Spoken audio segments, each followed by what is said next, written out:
Hello, everyone, and welcome to the latest edition of Business Spotlight interview.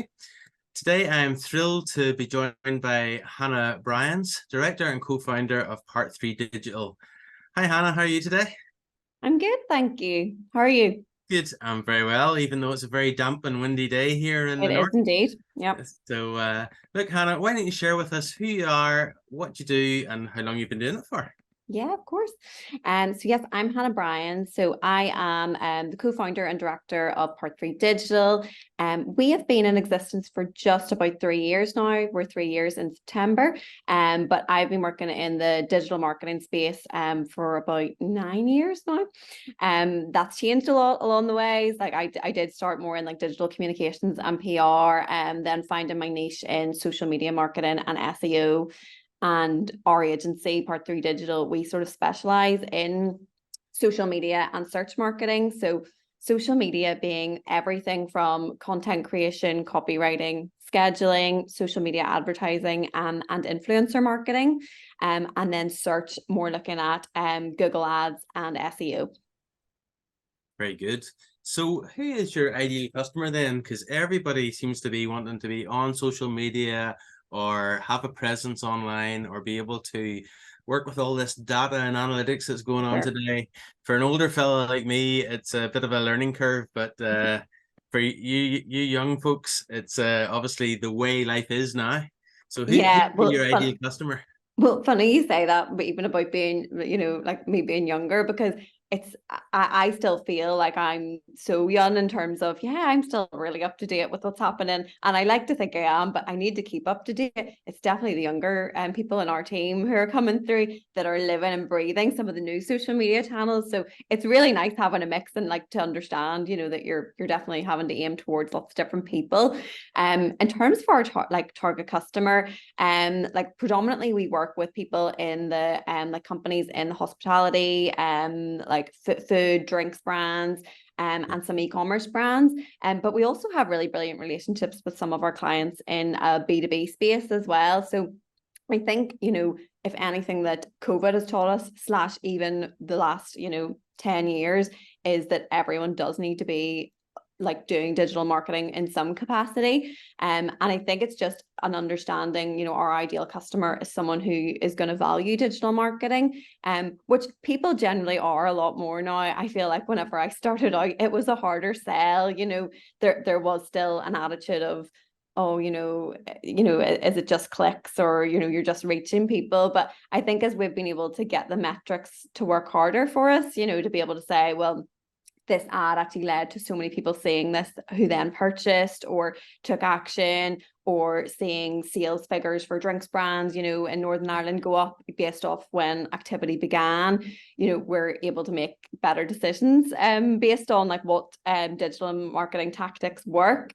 And I would say too, like we're very fortunate, like we work with really brilliant people, like really, kind people. Like we are in the business of working with people who share our company values too. So yeah, I think those are sort of the key aspects that we look for, but we're always open to chat. I mean, whether that's having a coffee and actually redirecting you to someone else who's better suited to, Yes. I would say we're very open in our industry. Like you could say, oh, it's a really competitive industry, but it's much better, isn't it, to share the load whenever so many people need these services. So finding out what works, for you, and equal parts, are we the right agency, for a company? Sure. No, that's great, and it's great to hear that that Yeah. people do share around. Yeah. Like you're talking to a fella here that when I was starting out, we were just getting dial-up for the internet. Yes, you had that noise in the background then. Yeah. Well, yeah. I So remember that too. so what's been your biggest learning since being a business owner? I would say my co-founder Jess and I, naturally, we are very risk averse people. So even setting up a business was, big step, in terms of taking a leap and doing something that doesn't have an exact formula to it, I suppose. And I think that's probably been our biggest learning, is that, you know, we do really pride ourselves, like Jess and I, on, you know, like I think business owners are always learning as you go. Like, you know, it's fine for Of me to say course. I'm an expert in digital marketing, but, you know, was I an expert in business when I first started? Like, certainly not. And was Jess? Certainly not either. But, you know, we actually have quite complementary skills. So we were able to kind of divide and conquer and say, okay, well, if you look at these certain elements of growing a business and I look at these, along with a lot of very helpful people along the way, might I add. But I think we were then able to, you know, realize that we can get a grip of all this stuff and we can know our numbers, we can know our budgets, but sometimes you do just need to make decisions based on gut and based on, you know, a Yeah. feeling for things. And I think that's something that was the biggest learning for us and took us a while to get to grips with, because we are so risk averse. So we wanted everything to be, oh, well, this is X and this is Y, so this is the formula for it. Yeah. But Yeah. definitely along the way, we figured out that you need to do a little bit of guesswork along the way. But you know what? That's so much easier when there's two of us here and a good network of people around us too. So feel very fortunate that way. Great. Great. So when you were growing up, is this something that you always want to do? Have your own business? No, I can I was safely gonna say, say no. I was gonna say, it didn't sound like it. No, I was definitely wasn't. I don't think my parents or friends were saying, "Oh yeah, you know, entrepreneur from day one." I would say, like, I think, you know, I'm quite quietly ambitious in terms of, you know, I think every job I've got into, I have worked really hard and tried to be very, you know, kind and learn as much as possible. And I think, you know, that in a way, you know, I've been able to work with great people who have given me really great opportunities that's led to other opportunities. Yeah. But definitely it is not something that I was thinking, oh yeah, I would really love to do that. If I'm honest, I think I would have thought it was an awful idea. I would have thought, why would anyone want to do that? So Yeah. I you know, I sort of knew I always wanted to do something to do with writing. And, you know, funny in a way, like, you know, that is part of what social media content and blog writing, which is kind of what I started doing, was. Yes. Yeah. So I always had an interest in that. And actually it was an English teacher at school. I mean, when I was graduating, you know, jobs were, it was a really tough time for that. So I think actually I Yes. Yeah. said, oh, I'm going to do an English degree, and my English teacher was like, please don't do that. Yeah, she was like, I don't think that you know, that'll be good for you. So she had actually recommended the communications, advertising and marketing degree at the University of Ulster. Yeah. I never would have heard of, to be honest, if she hadn't have, you know, pointed me in the right direction, because it's a very specific course and it's very it's quite small actually. There are only, I think, 30 of us in my year. Yes. Um Yeah.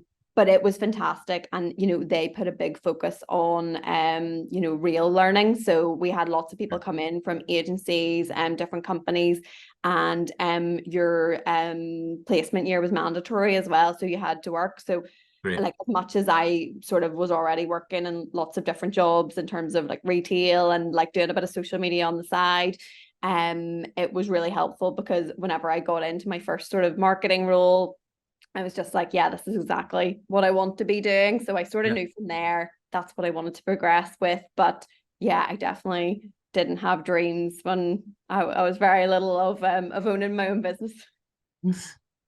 That's great, because we get so many diverse people on Yeah. the business spotlight. Some who have always known they wanted to go into business, and Mhm. others like yourself, who it was like the furthest thing from their mind, Yeah. but they find themselves in it, and they're loving it and they're thriving. So that's great. Uh, Hannah, what's been the biggest issue that you feel you've had to overcome getting started in business? I would say, well, the biggest issue to begin with, I think, is making the jump to do it. And, you know, Jess and I set up during COVID, and I sort of wonder, if COVID didn't happen, would we have done it? Because COVID, as much as it was so awful, and I don't want to talk about it too much today, but it was such an opportunity to really think about things, you know.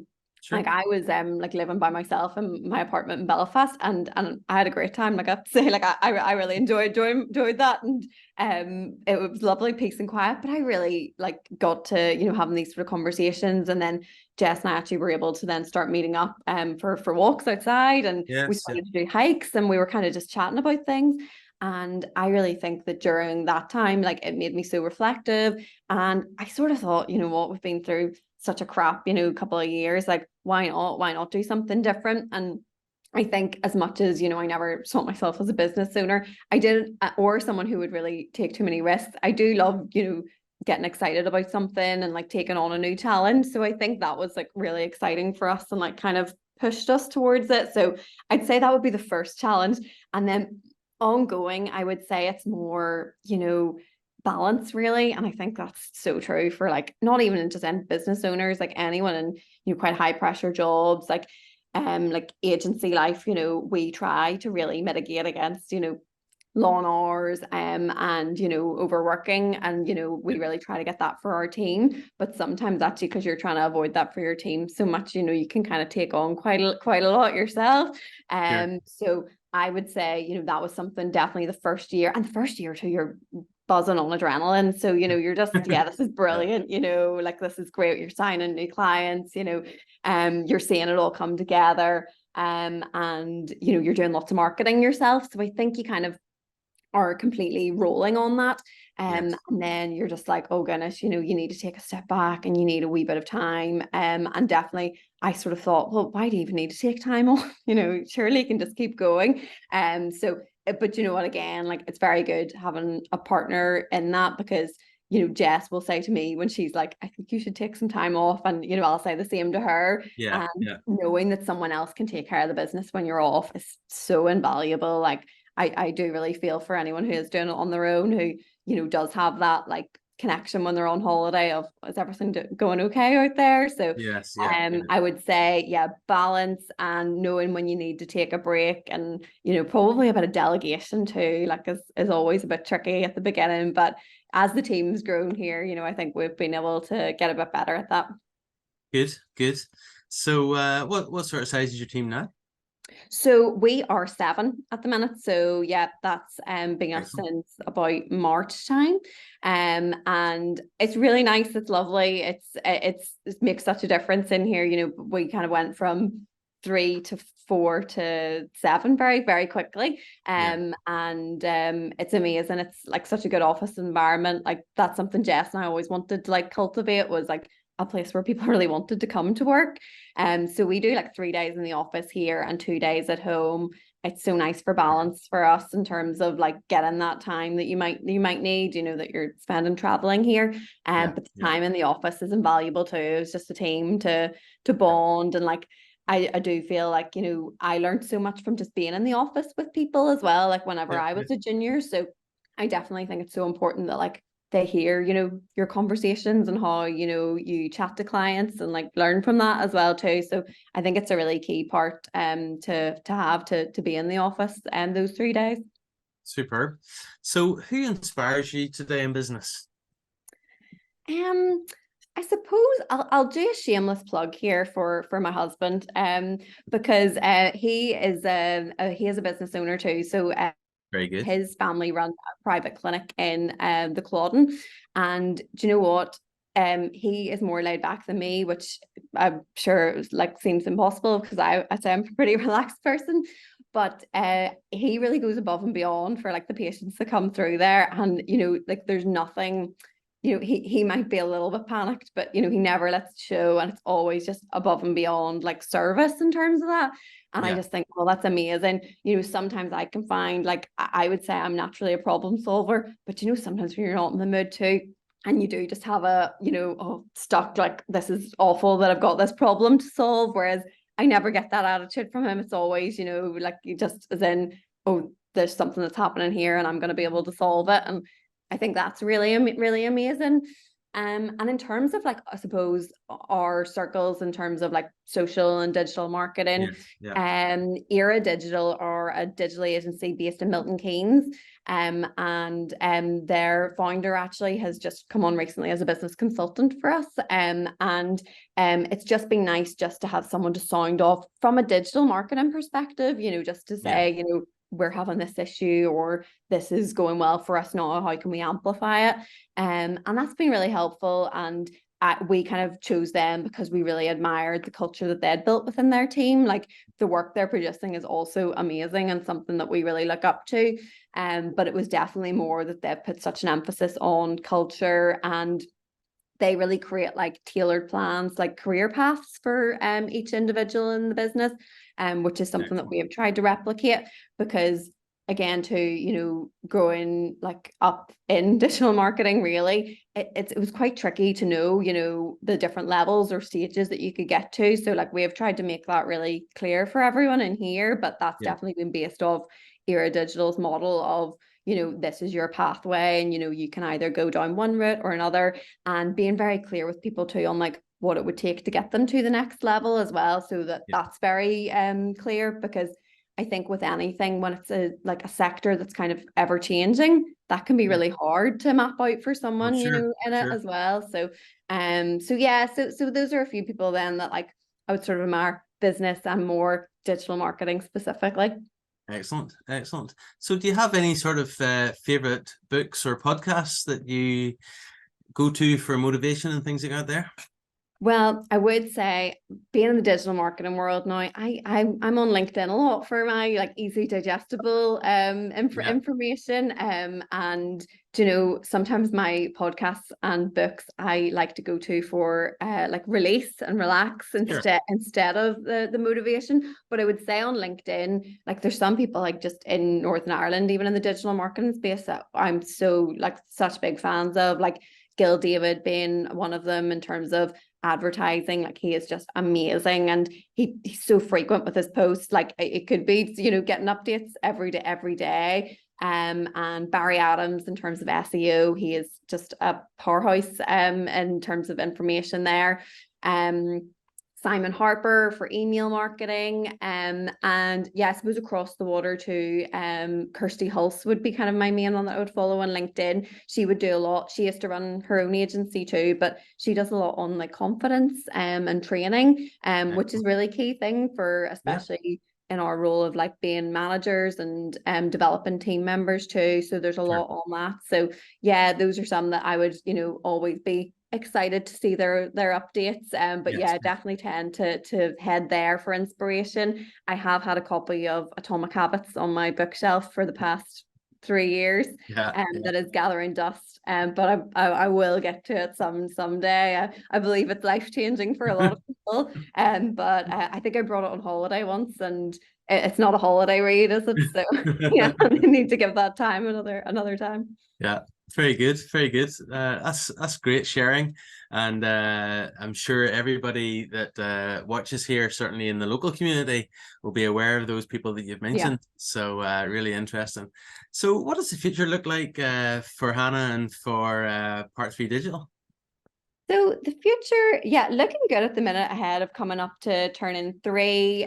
So we're really excited about that in terms of celebrating, because we're Part 3 Digital, so excited for celebrating the 3rd year of business. For us, I suppose looking at continued growth at the minute, you know, that's us up to about 7 now. I mean, there's no plans for world domination. We would much rather create a really lovely agency that people really like to work for, and that clients really like to work with. So, you know, Jess and I have sort of discussed maybe 12 to 15 people in the future would be the perfect size for us. In terms of like client base too, when we started out, most of our clients were based in Dublin or further afield. Like we have some clients in Chile and Argentina who are looking to like localize their content for Irish and UK markets. So we kind of started out that way, and actually recently this year we've gained a lot more clients based in Northern Ireland. So that is definitely a real focus for us this year. Is to get out there more. I think too, as much as 3 years, you know, it seems like a long enough time now, it's also flown by. And I mean, the first year we did spend a lot of time marketing and you know, maybe doing a little bit more networking whenever we were able to network again. So I think Jess and I now are looking at how we can do that a bit more and connect with some more businesses in Northern Ireland and grow here as well. In terms of services, our services, like we're very happy with that, like sort of focus on social and search, but you know, they will be ever changing because we are in a digital world. So we actually laugh because, you know, sometimes there's stuff that we're recommending now to clients that would have been so contradictory to what we would have recommended, you know, a couple of years ago, because things are just changing so fast now. Yeah, such a pace. So yeah, that will always change, but those kind of core services staying the same. Good, good. So what would you say to anyone thinking of going into business for themselves? What's your wisdom and advice to share? Wisdom, I would say to have a think if it is something you would like to do solely, or if it's something that you would like to partner up with someone on. I mean, I know Jess and I were given so many horror stories of co-founders who fell out and, you know, had really horrible stories and, you know, never talked again. And so far so good. So no, we work really well together. We have Good. very complementary skills and complementary just personalities, to be honest, you know, in terms of you know, how we approach different things. And that's actually because we're quite different, which is nice. You know, you can imagine there could be quite a lot of friction there, but there's actually not, whenever it comes to a place of, you know, understanding and, you know, like that you're I don't know, you're with each other, it's not against each other. Yes. Yeah. That's really helpful for us. I would also say, you know, do take help. And, you know, that was something that people constantly said to us. And from that, really, what I mean is, you know, in terms of, they were like, as soon as you can get someone on to help you with certain elements like bookkeeping, you know, accountancy, like Yeah. different elements, get that help in. Because I think our whole idea was, no, we can do this stuff on our own, because, you know, we wanted to be saving money at the beginning. But actually, to be honest, that time could have been better spent, you know, on the things that we're really good at. So definitely making sure you make time for the things that you're good at, and try to outsource some of those elements that are going to take you longer and not be where you're best placed. That was definitely something that was recommended to us, and something that I would definitely suggest too. Excellent. Very good. Well, Hannah, look, just thank you so much for being on the Business Spotlight. And hopefully once this is edited and then published out there, that will also give you a wee bit more of being in the spotlight, a wee bit more marketing. But many thanks for being on. Great to hear about a young, successful, energetic company doing so well, and every success for the future. Great. Thank you so much.